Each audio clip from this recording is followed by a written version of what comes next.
Hello, my friends. Katie Day with the Moving to Texas team here in Houston, Texas, with another episode of the Real Advice podcast. I'm excited for this week's guest, known as the best dressed man in New Jersey real estate.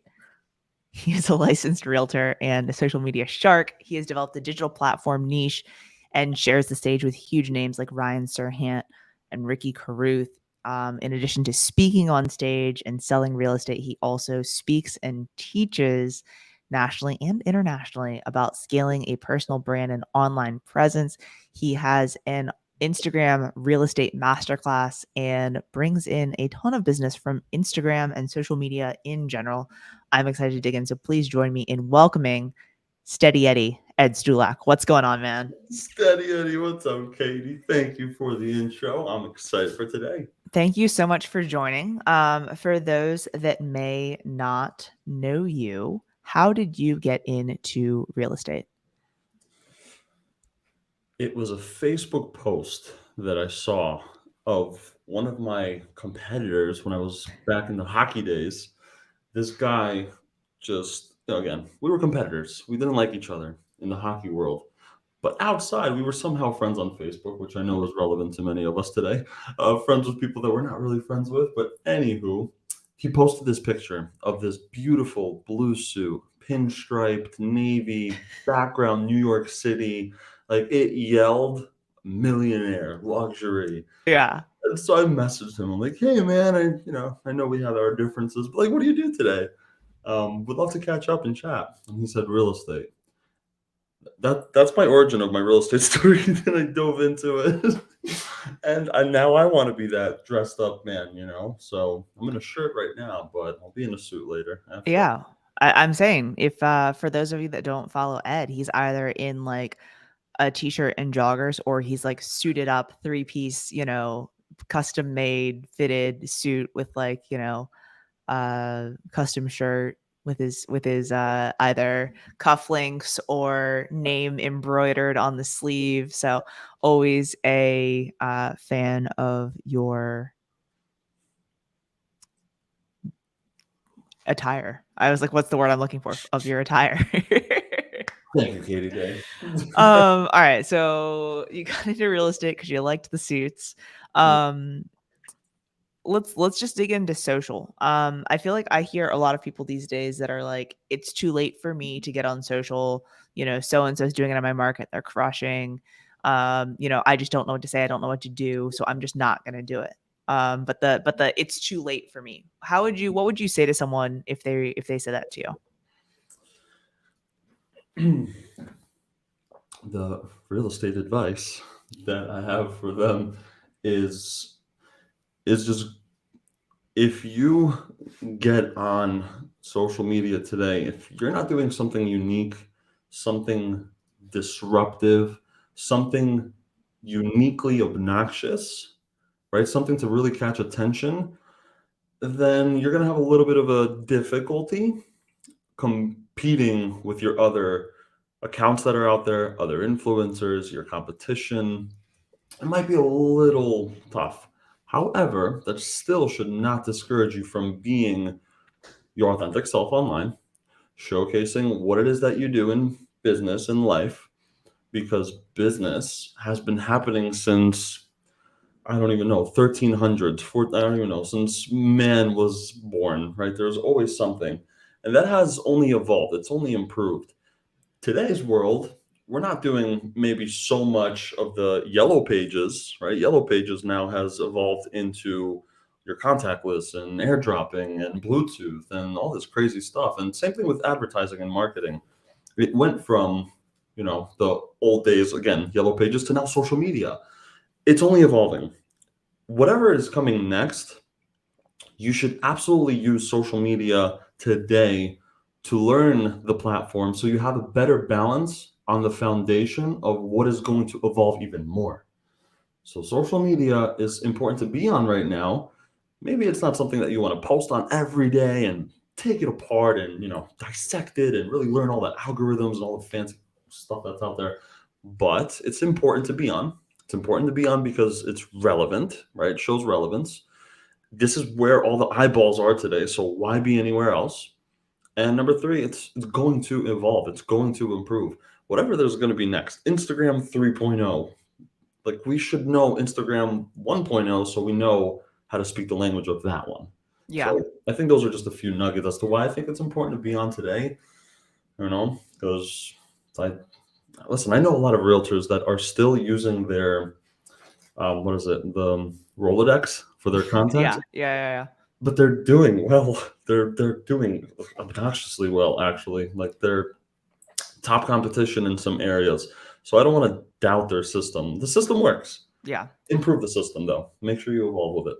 My thing too with social is that, like you've gotten direct business from Instagram, right? There are things that you can say, oh, this person contacted me because of social media, but how many people are contacting you because of it, but not mentioning that, right? But they're seeing your content or you're staying in touch with them because of it, right? And so, not only does it generate business, in my mind, it also keeps you top of mind with the people that you already know. And then it also, helps you to connect with other realtors and things like that. One thing that I've always liked, that I've seen you do, in years past. I mean, I think we've been following each other for a while now, but it's like one of those things that like you've posted previously, like, hey, I'm looking for a realtor in insert city here, right? Or I'm going to be in this city. Let's connect, right? And like I know I've also done similar things like that and garnered a lot of business for referrals and stuff, right? So it's I think it's way bigger than just like I posted one post and now I expect people to, do business with me. There's so many other facets of social media than just lead generation. Yes. And my purpose on social media, funny enough, isn't I'm not posting to get leads. I'm not posting on there to get business. The business and the leads just come. It's like the same thing when people say, "Oh, I love to volunteer and I love to donate X amount every year because it comes back." I never understood that. Like, what do you mean it comes back? How? I don't get it. But now I get it in the sense of social media. I'm constantly posting, just giving out value, having fun, entertaining, educating, and somehow my DM is always blopping up, right? Hey, can you help me out? Or hey, I know someone. Yeah. This is, after all, how I got a life opportunity, life changing, business changing opportunity from one DM where I landed a 180 unit building listing. It was absolutely life changing. So you never know who's watching, you never know who knows who, and Yeah. you never know who needs what, So could be just that one post that makes their trigger go off. Well, and that's like, I mean, your content wasn't like, hey, I'm trying to do this, I'm trying to do that. It's like, hey, this is what's happening in the real estate world. You posted something the other day that I thought was funny, like skating out onto the rink with your But computer, like when hockey is life, but you still, have your real estate call or whatever, right? Like you still have a Zoom call. And so Mm, those things like make you laugh, but it's like it makes you more human, right? In that, oh, hey, he plays hockey, I like hockey, or he plays hockey, I like to ice skate, or I used to play hockey or whatever, right? But then it's like you're still relating it back to real estate in that little way where it's like, but hey, don't forget, like I'm also doing real estate, that's And it. so Yeah. um I think too many people take social media and it's like buy, sell, buy, sell, buy, sell, buy, sell. And people are like, I don't want to follow Ed because all he talks about is selling your house. And like, I don't want to sell my house. I like my house. And this is why the business accounts don't do well. And people always ask, again, us. I mean, we were just on stage not too long ago, and I think someone asked us, should I have two accounts, a business account and a personal account, or should I have one? That's a very common question that is Yeah. asked by so many. My answer at least, is just have one account, right? Katie Day. Katie Day is mom, loves shoes, does real estate, lives in Houston. This is who I am. Either you like it or you don't, but it's all on that one account. And they get to know you. Same thing with me. Same thing with others out there too, right? Brad and his hair. Why? That's just his thing. He's got a thing. Brad McCallum, shout out. You know, this is his thing that people can tie it to. And it's never really salesy. I don't think it comes off as salesy. It just comes off as valuable stuff. Get to know me. And it's usually that stuff that performs better than you saying, looking to buy or sell? Call me Yeah, today. for sure. Mm. So switching gears a little bit, what was your so you have a team, right? Orbis Group, right? And so what was your kind of start of the team? How did that come about? The team, I never really wanted to have a team. It was more so I was forced into it. Oddly enough. I'm a solo man. Like I'm a one man army. I have my assistant now, which I love. I have my operations manager. I have my media crew. Like I kind of that's how I figured it would be. Just as I grow, as I evolve, I can make more money. I can now outsource more and hire more people. So great. But I realized with that opportunity that I was mentioning a few seconds ago, the 180 unit listing, Yep. that took over my life. uh, Part of the listing agreement with these developers, because this was a 180 unit apartment complex, all residential rentals, and they wanted to give me the opportunity to list it as the leasing manager, listing agent. And so, with the listing agreement, though, along with the commission and the commencement date and all that fancy stuff, part of it was also leasing hours, office hours, right? How often am I going to be in the office? I couldn't win. I had to compromise to what they wanted, and they wanted Monday through Sunday. Yep. So I had to be there Monday through Sunday, and I did that for about 3 months straight. And one day, it was a Sunday, and usually Sunday is family day. So Sunday, I was like, ah, screw it. I'm gonna stay home. Like, I'll take one day off. Well, the next day, Monday morning comes around, and I come to my office, and I have a nice little post-it note on my computer, and it said, "You missed yesterday. Make sure that doesn't happen again." So I had a little fire under my tush, and I got Yeah. scared for a second. I said, I don't want to lose this opportunity because this is truly life changing. I need to delegate some work here, and I don't know who am I don't have a team. So it was at that point I took someone from my office. I was at Remax at the time. Shout out to Remax. And I saw this girl. She was struggling for business. I said, "You help me out. Like, come do some tours and all that stuff." That's how the team started. It was her, and then I hired another one, let them go, hired another person, let them go, let them go. I was back to one. I'm like, all right, I got to do this better. And then eventually, Orbis Group has commenced. We started growing a team, and now we're at 13 agents. So a lot of newbies, but that's the origin story of that. Long story short. That's awesome. What advice would you give to someone if they were looking to start a team, right? Because I think that like for a lot of people, it's either something similar to that of like, I have too much business, right? And I need to figure out a way to better leverage my time and this opportunity, right? And so that's kind of where you were at, right? Or people are like, I'm getting to this because I want to grow a business and I want to grow a team, right? But like, what advice would you give now looking back on it? To someone if they were like, okay, I'm ready to start a team tomorrow, what would be your advice to them? Personally, everyone has a different system, different strategy. I'm not the best team leader, but I know I'm damn good and much better than most. I know that for sure. The people that I did bring on, I was very straightforward with them. Eventually, I became straightforward with them. Mm-hmm. I didn't want to sugarcoat anything. I was upfront. These are the splits. This is what you're getting. This is what I need from you. Here are my responsibilities to you. Here's what I need, and this and that, and this is what you're getting. And if you're not cool with it, I don't want to visit this conversation 6 months from now, you coming to me saying, Ed, you lied. You told me this, and now you're giving me that. I speak to several agents every month, and they come to me saying, my brokerage told me X, and they completely deceived me. They gave me something totally different. I don't like that. I don't want to do that. And I don't want to be that guy to them to deceive them too. So now I'm very upfront. I tell people, hey, this is where I'm at with my team. I don't have all the systems down yet. I don't have this. I do give out leads. I give out branding. I do content. I do this. I do that. But I don't have this and this and that. If you're not cool with it, please don't join me.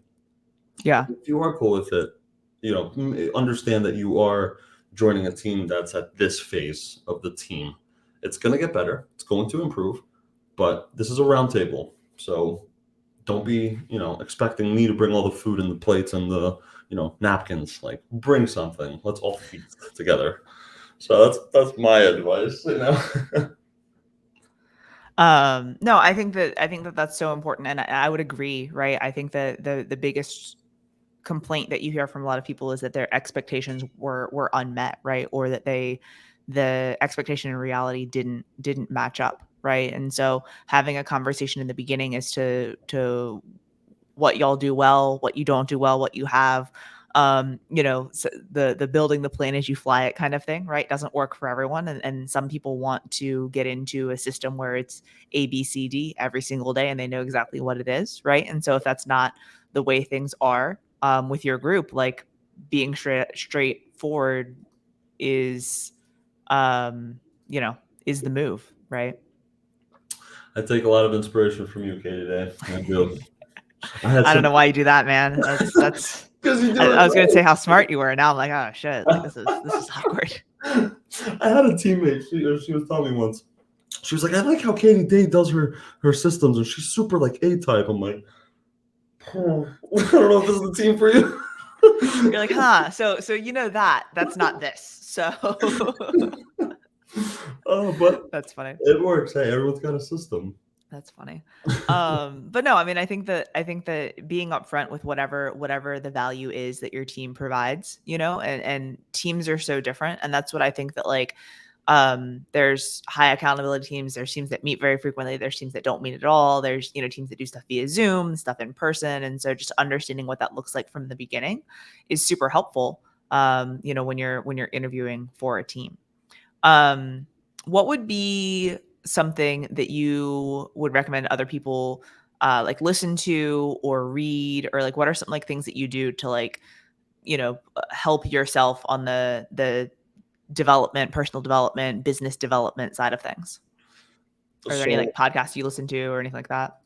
I don't want to sound ignorant. I have not listened to a podcast in a long time. I listened to one the other day because it was my friend. I supported her. Other than that, the last time I picked up a book or read anything was probably back in 2015. But I also read 65 books in one year. So I did nothing that year but read. So the way I look at it is if my cup is like full of knowledge and I'm not implementing any of it and I just keep reading and learning new theories and strategies and I don't implement, I feel like the cup is just overflowing and it's pointless. So I stopped at that point, implemented everything from there.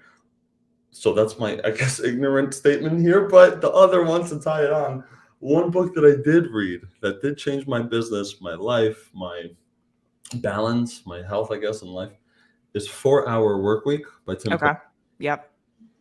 I love that book because it's so simple. And I think I stopped reading it after maybe the fifth chapter. I said, this is all I need. This is all I needed to hear. Done. We're good here. We're good. So my advice, if you're going to read books, read 2 chapters only. um, I'll tell you what I learned from the 4 Hour Work Week. I learned that if you can't do something yourself, you automate it. If you cannot automate it, you delegate it. And if you cannot delegate it, you eliminate it.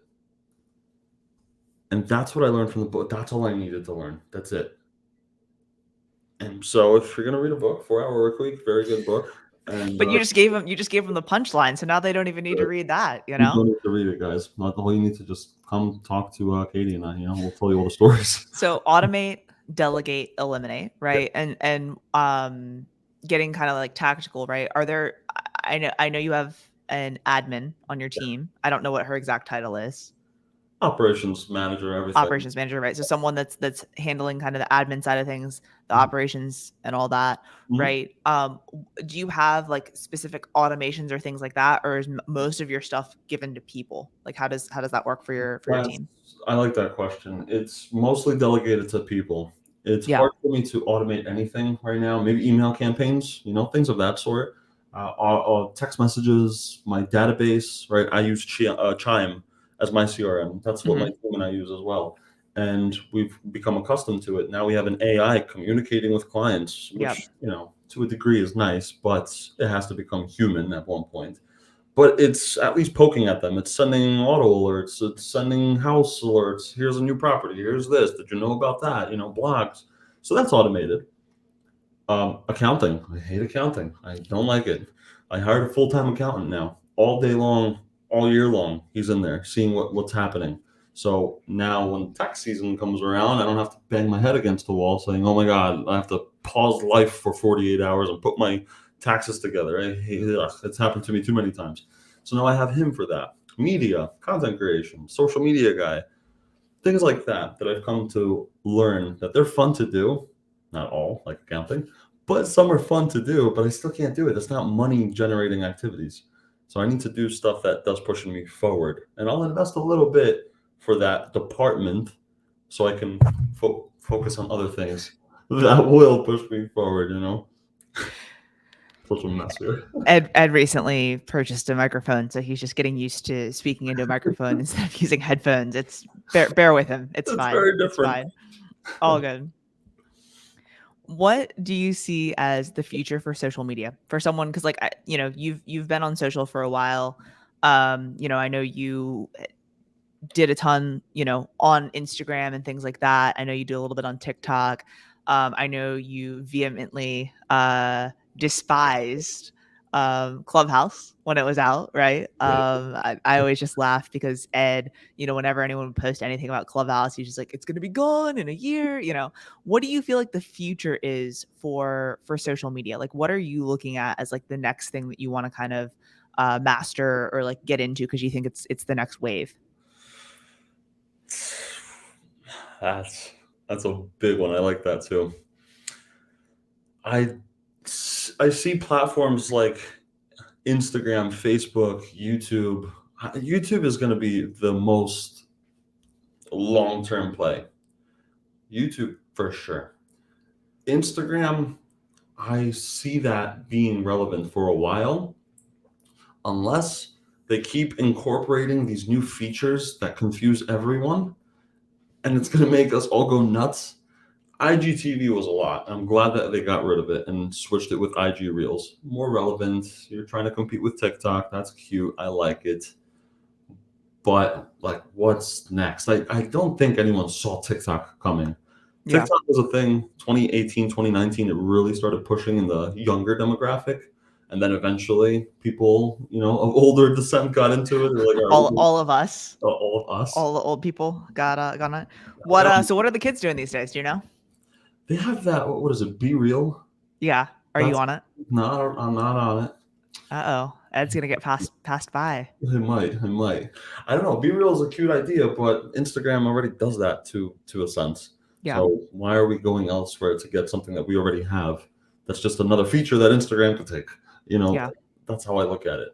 YouTube is not something that could be theoretically mimicked. TikTok is the only thing that kind of mimicked YouTube with video formats only short form vertical takes up the whole screen. TikTok really changed the social media game. Well, So what's the future? I just so hard to say, but I I don't always think fo- we could I go always found it anywhere. interesting too with TikTok that like they started out with like, the 15-30 second videos, right? And then they were pushing longer and longer and longer form content. And I don't know about you, but when I see like a 3-minute video on TikTok, I'm just like, nope, next, nope, next. Cause it's like I want that, like those short bursts. So I don't know if, if TikTok will ever capture long form viewers.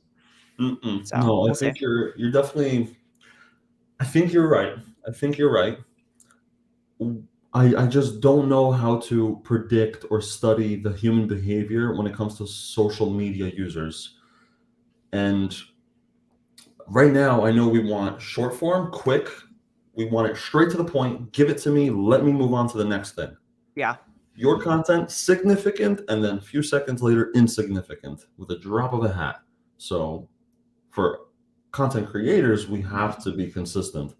10 years ago, you were one of 50 content creators. Like, okay, there's a lot out there, but are they doing something unique? Well, today you're one of 3 million Yeah. content creators. How are you going to stand out?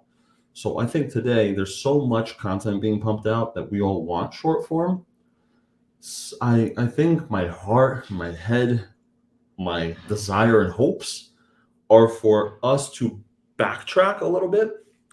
I think with AI being introduced right now, it's a little scary times for humans. I think a lot of things are going to be automated like never before with things that Yeah. are never imaginable. Like I just wrote out a blog in 20 seconds the other day with AI. It's wild stuff. So I'm not sure what's to come, but I'm really hopeful that we backtrack a little bit and do take on social media for what it truly was meant to be in the beginning stages of social media. to connect with others, just to push out content, be authentic, showcase your life. And I hope that TikTok does become like a long form platform one day if social media users and people take it on that way and are accepting of it. But like you said, you don't want a 3-minute video. You just scroll past it. So like, will that ever change to you saying, "Oh, you know what? I do want a 17-minute video on TikTok." I doubt it. I mean, I guess if it's like compelling enough content, right? But It's got to be. I don't know. That's such a deep question, and I love it, and I would love to dissect it and truly get like to the nitty gritty of it. But I don't know. I don't know. Why are there for example, why are there platforms like Amazon that now have shows which are deemed to be much more reputable and just bigger, more creditable, right? Like these, like for example, last night I was watching a show called Grand Tour, all about cars and this and that. And it used to be Top Gear at one point. These guys had their own TV show, and now they're only on Amazon. And now they're pumping out content, which looks like a vlog. Honestly, it looks like a vlog that you and I can create on YouTube with some nicer, higher type of techniques and equipment. But they're on Amazon, which means they're getting paid for it. They're putting a lot of money into it. And a lot of people look at it in a different way. Like, oh, that's not just a vlog. This is a show. So the stuff that we're posting on social media is not as credible because it's just social media. But imagine we take that and put it on a platform like Hulu, like Netflix. All of a sudden, oh my God, Katie's on Netflix. Now all of a sudden, the same stuff that you're putting out now, you put it on there, and all of a sudden you just get so much more love and recognition for it and credit. Wow. So I don't know. It's stuff like that I think about. But yeah. The late thoughts of Ed Stulak. Move it on. You're funny. All right, I'm gonna hit you with one other question. What if it was your last meal on Earth? What would you be eating? Matar paneer with garlic naans and chicken biryani. Okay. Is there a specific place you go to for that? There's an Indian restaurant right down the road from my house. Yeah. My mom introduced me to it, and during COVID, they set up a table for us outside when they were not supposed to, and they treated us like family, and I will never forget that experience. We were the only ones they were serving, and it was amazing food. Great cuisine. So now it's your spot. I love it. Yeah. Very cool. All right, man. Well, I appreciate you. And if someone were looking to connect with you, where's the best place for them to find you? Instagram, Ed Stulak, EDSTULAK, or TikTok, or Instagram. Instagram. Yeah. If they're trying to slide into a DM, it's going to be Instagram. But that's right. Awesome, Ed. Well, I appreciate you. Thank you so much for joining today, and I look forward to seeing you again in the future soon. Appreciate you. All right, man.